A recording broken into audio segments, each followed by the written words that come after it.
মাননীয় শিক্ষক শিক্ষয়িত্ৰী অভিভাৱক আৰু মৰমৰ ছাত্ৰ ছাত্ৰীসকল, আগন্তুক যি 2026 বৰ্ষত যি শৈক্ষিক বৰ্ষ সেইটোৰ সাল সলনি হ'ব নেকি? অৰ্থাৎ বৰ্তমান যিটো চলি আছে যে মাৰ্চৰ পৰা এপ্ৰিলৰ পৰা মাৰ্চলৈকে থাকে, আগতে আছিলে জানুৱাৰীৰ পৰা ডিচেম্বৰলৈ, তো আগৰ নিচিনাকৈ আকৌ হ'ব নেকি?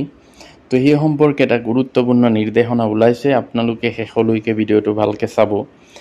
এই সম্পৰ্কে এটা বাতৰি কাকতত বাতৰি প্ৰকাশ কৰিছে। কি লিখিছে চাওক, যে ডিচেম্বৰতে দিব পাঠ্যপুথি, প্ৰথম শ্ৰেণীৰ পৰা অষ্টম শ্ৰেণীলৈ মাত্ৰ 600 টকাতে দুযোৰ ইউনিফৰ্ম।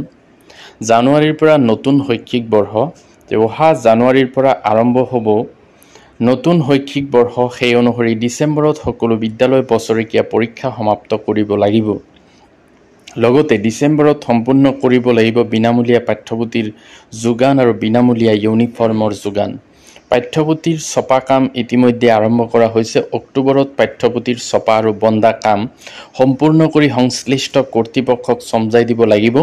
অৱশ্যে ইউনিফৰ্মৰ নিম্ন মূল্য নিৰ্ধাৰণৰ বিপৰীতে গুণগত মান উচ্চ কৰিবলৈ দিয়া নিৰ্দেশৰ পাছতে সাধাৰণ যোগনীয়াৰসকলৰ মাজত হাহাকাৰ লাগিছে। আনকি বিদ্যালয়ৰ প্ৰধান শিক্ষকৰ ওপৰতো পৰিছে মাত্ৰাধিক হেঁচা। উল্লেখযোগ্য যে প্ৰতিটো ক্ষেত্ৰত হোৱা দাম বৃদ্ধিয়ে সাধাৰণ জনতাৰ স্বাভাৱিক জীৱন যাত্ৰাৰ ওপৰত ব্যাপক প্ৰভাৱ পেলাইছে। কিন্তু এই দামৰ বিপৰীতে পুঁজিৰ যোগান বৃদ্ধি নকৰি উৎকৃষ্ট মানসম্পন্ন ইউনিফৰ্ম যোগানৰ বাবে এই বছৰো SOP জাৰি কৰিছে সমগ্ৰ শিক্ষা। ইউনিফৰ্মৰ মান উন্নত কৰিবলৈ বহুকেইটা নিৰ্দেশনা বিদ্যালয় পৰিচালনা সমিতি আৰু যোগানধাৰী প্ৰতিষ্ঠানক উদ্দেশ্যি জাৰি কৰা হৈছে।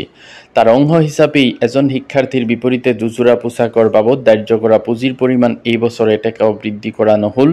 প্ৰাপ্ত তথ্যমতে প্ৰথম শ্ৰেণীৰ পৰা অষ্টম শ্ৰেণীলৈকে মাত্ৰ 600 টকাত এই বছৰো দুযোৰ ইউনিফৰ্ম যোগান ধৰিবলৈ সমগ্ৰ শিক্ষাই নিৰ্দেশনা দিছে।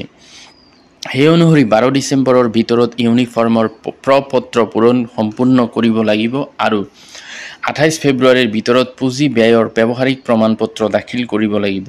যোৱা বছৰ যিসকল যোগানকাৰীয়ে SOP অনুসৰি ইউনিফৰ্ম যোগান ধৰা নাছিল, তেওঁলোকক ব্লেক লিষ্টেড কৰাৰ বাবে নিৰ্দেশ জাৰি কৰা হৈছে। সমগ্ৰ শিক্ষাই জাৰি কৰা নিৰ্দেশনা অনুসৰি প্ৰতিটো শিশুৰ দেহৰ আকাৰ অনুসৰি ইউনিফৰ্ম যোগান ধৰিব লাগিব।